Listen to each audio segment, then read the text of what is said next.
Béni soit Yahweh, le créateur de l'humanité, lui qui est l'alpha et l'oméga, que son nom soit sanctifié, que son règne vienne et que sa volonté soit faite.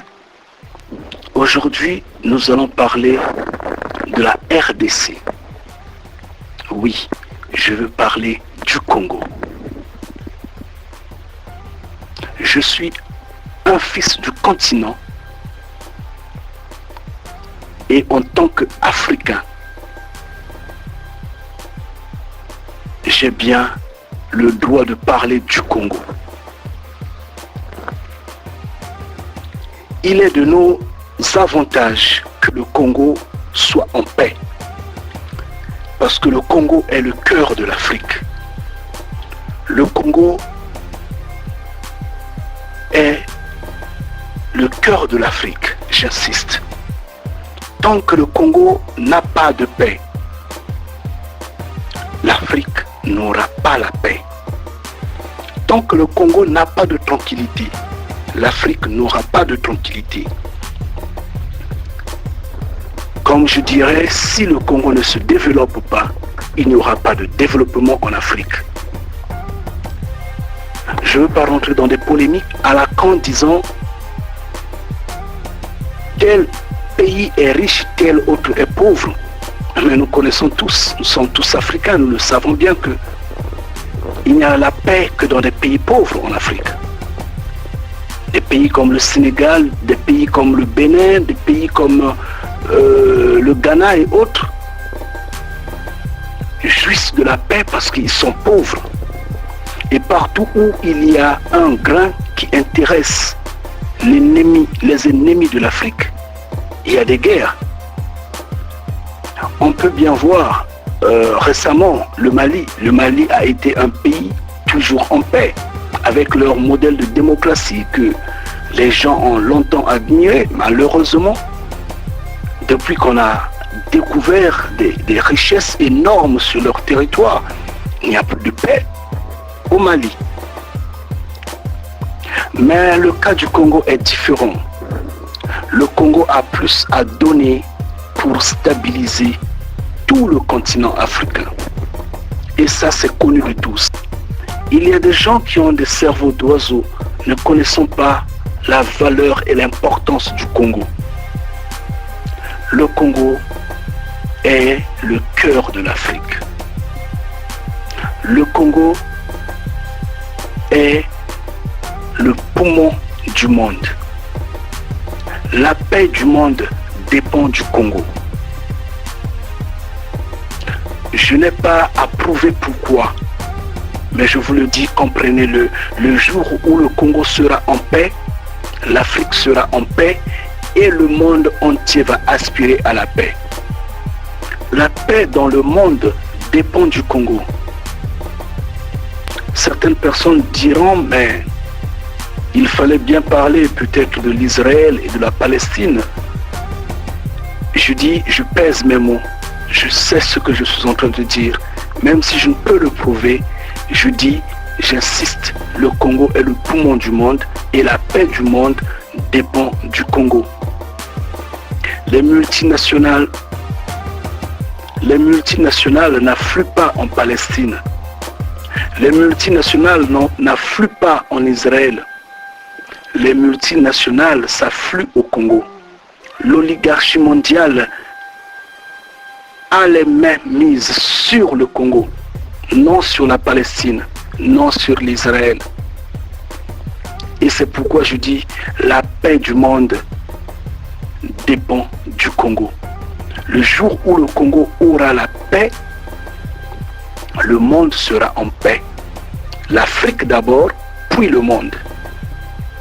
Ou inversement, le monde d'abord, puis l'Afrique. Je pèse mes mots, j'insiste. Et ces paroles, mes paroles, n'ont pas de valeur aujourd'hui, mais dans quelques temps, les temps futurs. Ça peut être dans 4 mois, ça peut être dans 8 mois, ça peut être dans 1 année, ça peut être dans 2 ans, dans 3 ans, dans 4 ans, peut-être un peu plus. Mais avant que cette génération ne passe, avant que cette décennie-là ne passe, mes paroles auront ses effets. J'insiste et j'ai foi que ceci n'est pas comme les cris de Jonas à Ninive qui par après ont abouti à la repentance, et Jonas va pouvoir s'énerver parce qu'en fait ce qu'il imaginait serait la destruction de Ninive par Yahweh, bien sûr. Moi je pense que le contraire de ce que je suis en train de dire de même aura un effet comme l'effet qu'avait Jonas, mais j'ai foi que ça va arriver ce que je dis. En fait, il y a beaucoup de mouvements qui se passent dans le monde. À cette ère nouvelle, nous sommes en train de voir bien des mouvements comme le Femen, le mouvement de la Gay Parade, le mouvement des indignés, la lutte contre la colonisation de la Palestine, les printemps arabes et beaucoup plus de mouvements qui se lèvent, là, ces révoltes. Et dans des conditions ou je dirais dans des pays mal organisés, ces mouvements-là aboutissent à des rébellions. Les gens prennent les armes et sortent dans la rue. Mais qu'est-ce qu'on remarque? On remarque que toutes ces personnes-là sont animées par un seul esprit, l'esprit de la révolte, l'esprit de l'indignation. Quand l'injustice prend le dessus sur la justice, quand les gens sont marginalisés et que la pauvreté entraîne la misère totale, les gens se révoltent à ce point-là. Couramment on dit qu'il n'y a pas d'oreille pour un ventre affamé. Et aujourd'hui nous sommes en train de remarquer un mouvement au sein de la population congolaise.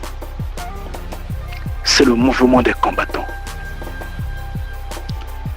Ces jeunes Congolais, ces combattants, sont animés par le même esprit qui anime les Femmes, la Gay Parade, les indignés, le printemps arabe et beaucoup d'autres. Et si on le ramène dans le temps passé, c'est le même esprit qui avait soulevé les hommes qui se sont levés contre l'esclavagisme.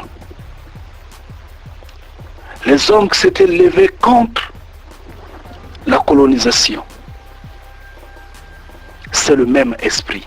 Et cet esprit s'est emparé aujourd'hui des combattants, des jeunes Congolais qui se disent combattants. C'est vrai qu'ils sont critiqués. Ils sont critiqués de gauche à droite. On les qualifie des voyous, on les qualifie des irréfléchis dans ce sens à les décourager, à les désaxer, à les rendre de plus en plus faibles. Mais quand vous les regardez bien, vous trouvez que ils ont raison quelque part. Ils sont à bout de leurs efforts. La communauté, la soi-disant communauté internationale a bien abandonné la population congolaise. Ces enfants, ces jeunes, ces femmes violées, ces orphelins et beaucoup d'autres. Personne ne les assiste.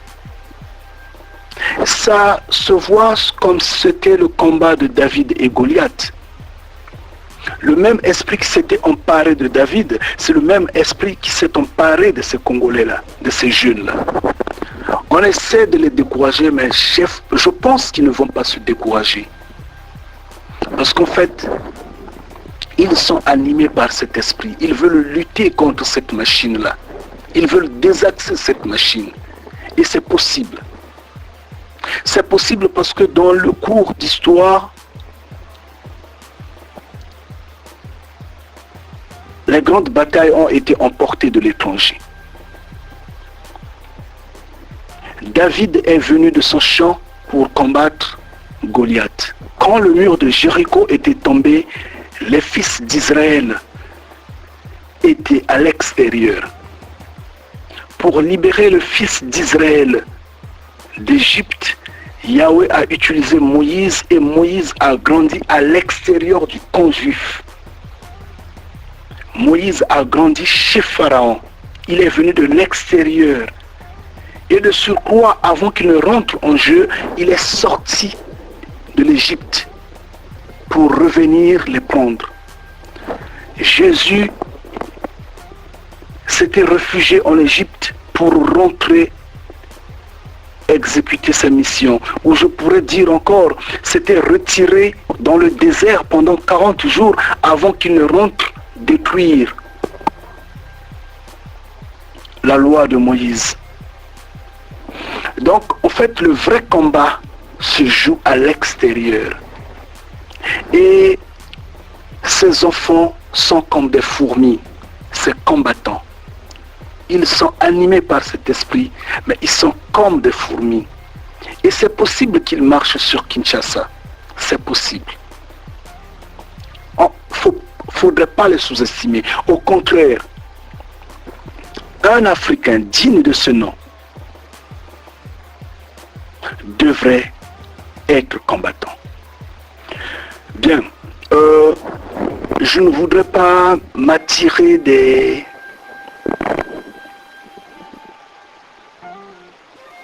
ennuis pour rien, mais je ne dis que la vérité. La vérité est que quelle que soit la forme,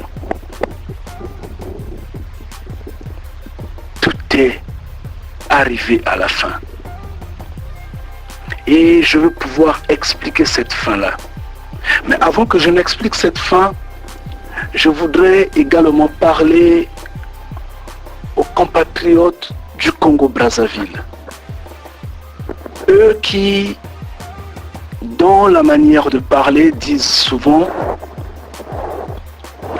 Congo-Brazza et Congo-Kinshasa, ce n'est qu'un seul pays, ce n'est que le fleuve qui les sépare.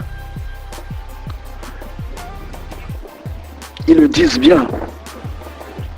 Oui. Mais si c'est un seul pays, il faudrait que le Congolais se sente chez soi, chez lui, partout.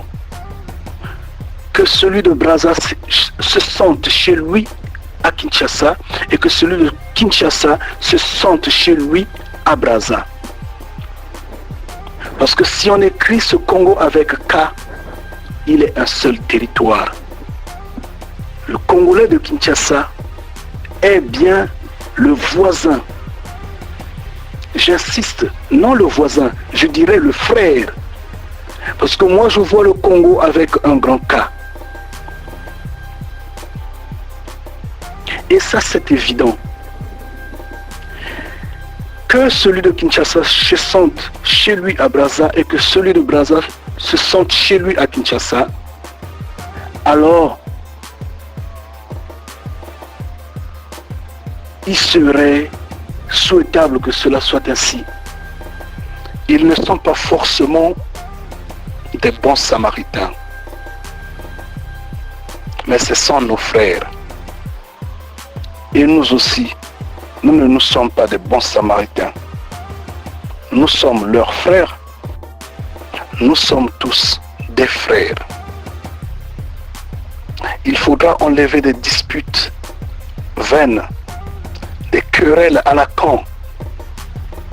Il faudra faire tomber la haine qui règne entre nous. Il faudra regarder de l'avant. Nous sommes tous dans le grand cas, le Congo. Nous avons tous un même ancêtre. Et nous aspirons au même quotidien, les mêmes problèmes, les mêmes paroles, les mêmes langues.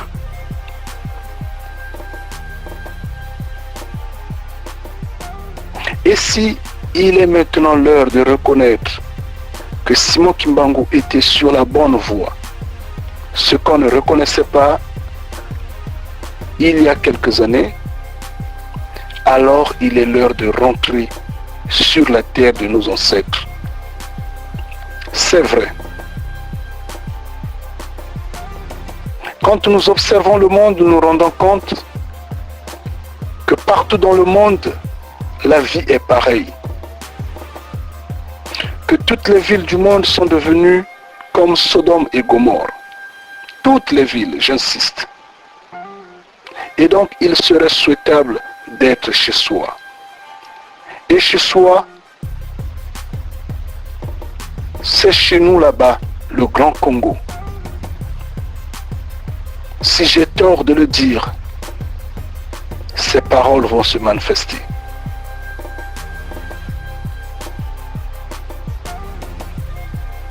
Alors arrêtez de créer des frontières, des barrages entre Congolais.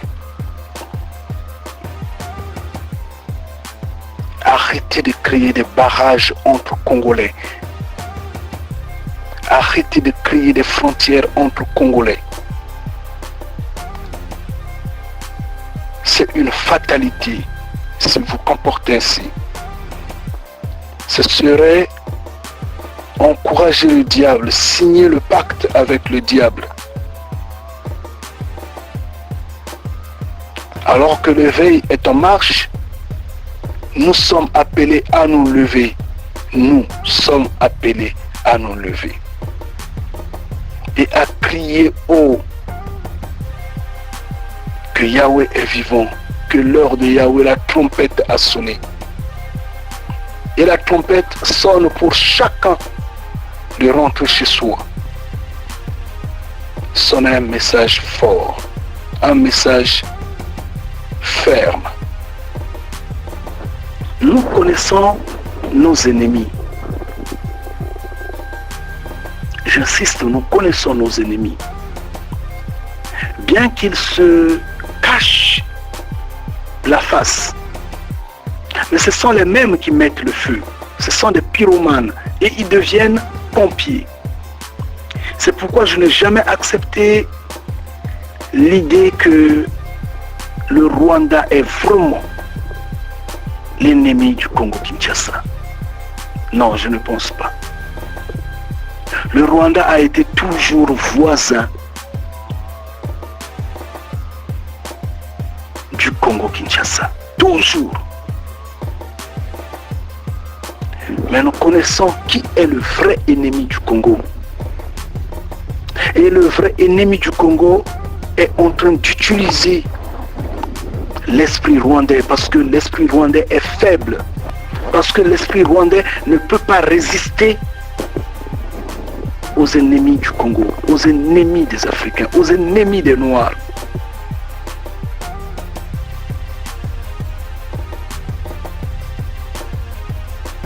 Et donc, il faudra cesser cette guerre à Lacan. Maintenant, j'insiste une fois de plus. S'il est approuvé que le président congolais, Kabila bien sûr, n'est pas congolais de sang, ni de souche, alors ces combattants ont raison de se lever, puisqu'il est bien dit dans la Bible que l'étranger ne vous dirige pas. Que celui qui doit vous diriger ne peut être que votre frère.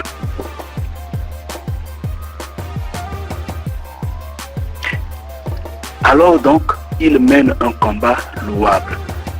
Maintenant, il reste à définir le champ de ce combat. Est-ce que tout le monde est appelé à mener ce combat-là? Il faut noter qu'il y a des gens qui sont faits pour lutter pour le monde. Il y a des gens qui sont faits pour lutter pour les cieux. Et donc, ceux qui s'intéressent au monde vont s'acharner au monde, aux choses du monde. Ceux qui trouvent que non, c'est pas mon combat, ils restent chez eux et ils regardent le combat en face.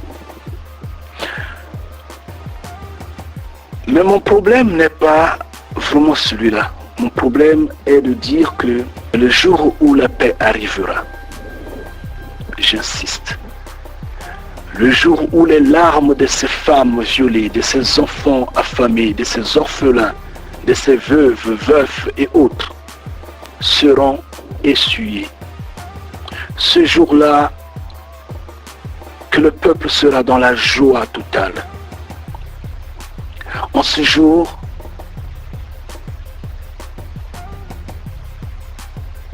le monde va s'indigner.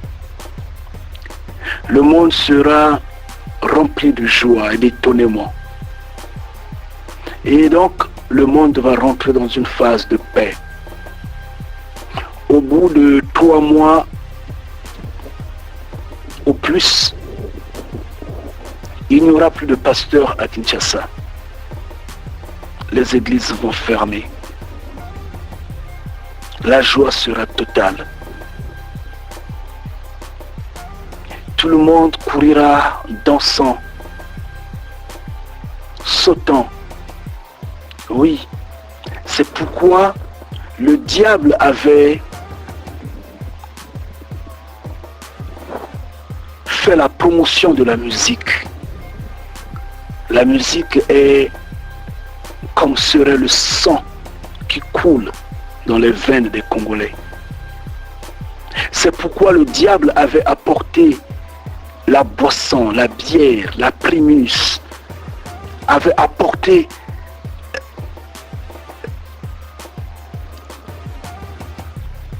ces produits qui gardent les gens captifs comme seraient des prisonniers spirituels. Et en ce jour-là, au bout de 3 mois environ, ces églises seront fermées. Il n'y aura plus de prêtres, comme il n'y aura plus de pasteurs. Parce que ce sera une joie totale. Les gens vont danser, les gens vont sauter de joie. Ils vont oublier le chemin de la foi. Et comme serait un lion affamé, bien endormi, ils seront surpris.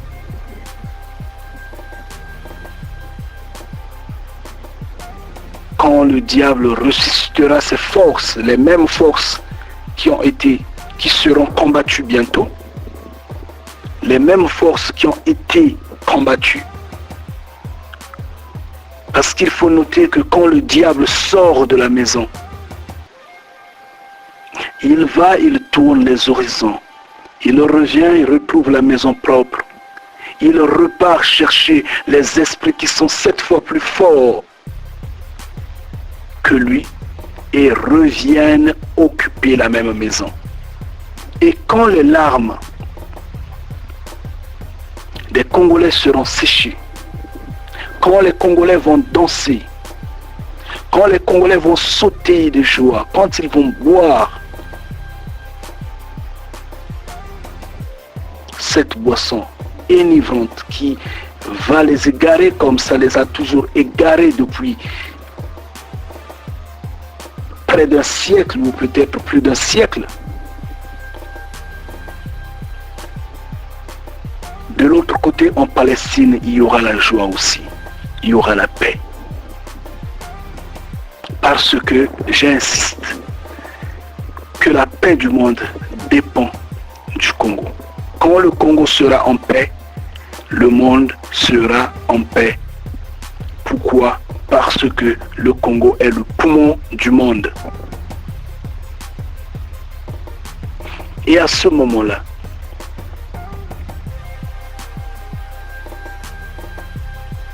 les veuves, les veufs, les orphelins palestiniens auront des larmes séchées également. Mais partout de même, les genoux ne seront plus par terre. Le divertissement sera total. Mais le lion ne sera que endormi pendant un temps. Est-ce que c'est pendant 3 jours? Je ne sais pas. Il ne sera que endormi. Et s'en ira chercher 7 fois ceux qui sont plus forts que lui. Et quand ils reviendront, vous pouvez imaginer la douleur, vous pouvez imaginer, alors veillez dans la prière. Et il est l'heure de prier à la maison. Veillez. Parce que si vous ne veillez pas,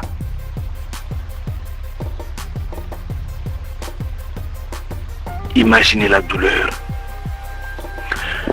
Bien. Mon message, il est simple, il est clair et il est court. Je n'ai pas voulu en tirer longueur. Ce n'est que la suite à ma vidéo sur l'âge d'or. Donc si vous cliquez sur ma vidéo l'âge d'or, vous la regardez, vous allez essayer de comprendre ce que je veux dire ici. Que Yahweh vous garde, que Yahweh vous protège, que Yahweh veille sur vous. Amen.